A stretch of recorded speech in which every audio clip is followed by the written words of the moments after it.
आज हम अपने इस वीडियो में डिस्कस करेंगे जीआईसी शिक्षक भर्ती 2025, जिसमें हम डिस्कस करेंगे कि क्या न्यू रूल आए हैं और एलिजिबिलिटी और सब्जेक्ट कॉम्बिनेशन से रिलेटेड जो भी चेंजेस किए हैं उसके बारे में हम डिस्कस करेंगे। तो आपको ऑलरेडी पता है ये जो प्रवक्ता पद के लिए है 1658 पदों के लिए ये निकाला गया है, जिसमें एज उसकी क्या होगी 21 से 40 और कैटेगरी वाइज उसमें रिलैक्सेशन है। तो हम ये डिस्कस करेंगे कि जो नया रूल आया है या फिर जो सब्जेक्ट रिलेटेड जो चेंजेस हुए उसके बारे में हम डिटेल में डिस्कस करेंगे, क्योंकि अभी भी बहुत सारे लोगों को कन्फ्यूज़न हो रहा है कि सब्जेक्ट कॉम्बिनेशन कैसे करना है, बीएड कंपलसरी है कि नहीं है। तो आज हम डिस्कस करेंगे। तो देखिए एलटी ग्रेड पे क्या होता है, तो उसमें आप क्या बनते हैं 9th और 10th के टीचर बनते हैं एलटी ग्रेड का। और जीआईसी में क्या होता है आप 11th और 12th के टीचर बनते हैं। ठीक है, 11th और 12th मतलब आप लेक्चरर बनते हैं। तो नया रूल क्या आ गया है कि पहले बीएड मैंडेटरी नहीं था कि हाँ आपका पोस्ट ग्रेजुएशन है तो आप कर सकते हैं, और ये था कि हाँ बीएड है तो आपको एक्स्ट्रा वेटेज मिलता था नंबर को लेके। बट न्यू रूल के अकॉर्डिंग क्या कर दिया गया कि पीजी प्लस बीएड ये आपको मैंडेटरी कर दिया गया कि मतलब ये आपको अब अनिवार्य है। अगर आपके पास टेट है, यूपी टेट है, सी टेट, तो उसकी कोई वैल्यू नहीं है, आपको बीएड चाहिए ही चाहिए। ठीक है, पहले क्या होता था बीएड वेटेज मिलता था, अब वो बीएड वेटेज नहीं मिलेगा। अगर आपके पास पीएचडी है, नेट है, एसएलएट है, इसका भी अगर आपको वेटेज मिलता था पहले, लेकिन अब न्यू रूल के अकॉर्डिंग क्या है, ये आपको इसका वेटेज नहीं मिलेगा।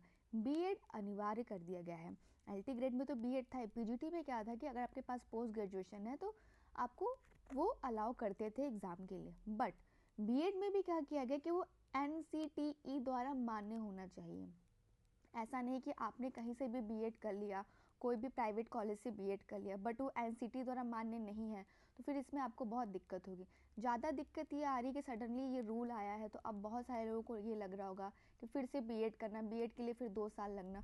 उसमें भी ये है कि वो एनसीटी द्वारा मान्य होना चाहिए। तो मेरी आपसे रिक्वेस्ट है कि अगर जो भी अब बीएड करना चाह रहे हैं, देख लें वो कॉलेज जो भी है वो है अच्छा है कि नहीं। आप किसी के भी बहकावे में के कोई भी कॉलेज से बीएड मत कर लीजिएगा।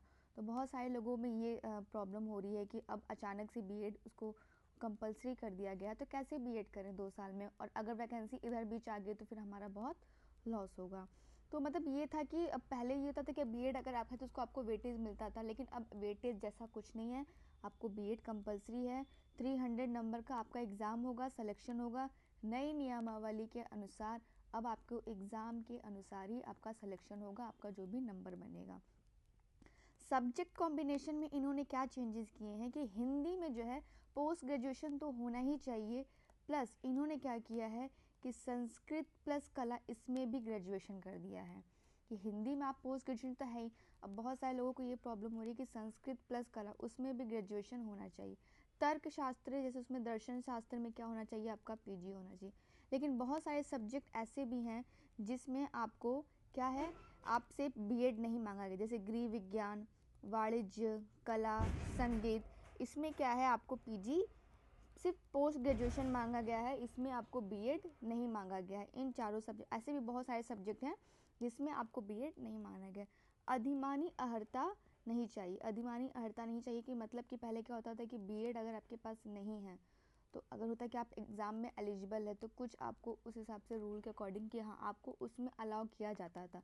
बट न्यू रूल के अकॉर्डिंग अब इसको भी अलाउ नहीं किया गया है। तो मेन आपका यही है कि अब आपको बीएड कंपलसरी कर दिया गया है, प्लस जो सब्जेक्ट कॉम्बिनेशन कुछ आपके दिए जैसे हिंदी, और मेन हिंदी में प्रॉब्लम हो रहा है कि पोस्ट ग्रेजुएशन प्लस संस्कृत और कला में जो ग्रेजुएशन कर दिया गया है उसमें बहुत सारी दिक्कत हो रही है। मेन इसकी का प्रॉब्लम था तो मैंने इसको मेंशन किया है।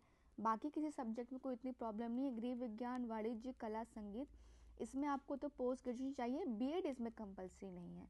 तो बहुत सारे स्टूडेंट्स या फिर जो भी कैंडिडेट हैं उनको यही हो रहा है कि अचानक से रूल आया है और रूल के बाद ये हमें ज़रा सा भी टाइम नहीं मिलेगा, वैकेंसी का भी नहीं पता, क्या पता वो वैकेंसी अगर निकाल दें और उनका बीएड कंप्लीट नहीं रहा। बीएड में भी उन्होंने ये कर दिया कि अगर वो एनसीटी द्वारा मान्य नहीं होगा तो भी उन्हें बहुत सारी प्रॉब्लम होगी। तो प्लीज़ अगर आप इसके लिए इस वैकेंसी में अगर एलिजिबल हैं तो भरते टाइम प्लीज़ सब्जेक्ट कॉम्बिनेशन में आप ध्यान दीजिएगा। जो नए चेंजेस आए हैं उसके अकॉर्डिंग ही फिर आप फॉर्म फिल करिएगा, क्योंकि फिर आपका फॉर्म भी कैंसिल हो जाएगा और आप जो मेहनत किए रहेंगे वो भी आपका कैंसिल हो जाएगा। तो इस वीडियो से रिलेटेड मतलब जो भी आपको इन्फॉर्मेशन थी मैंने दे दी है। नेक्स्ट वीडियो में अगर कुछ इसमें कुछ नए चेंजेस आएंगे तो मैं आपको अपडेट करती रहूँगी। मिलते हैं नेक्स्ट वीडियो में। Thank you so much.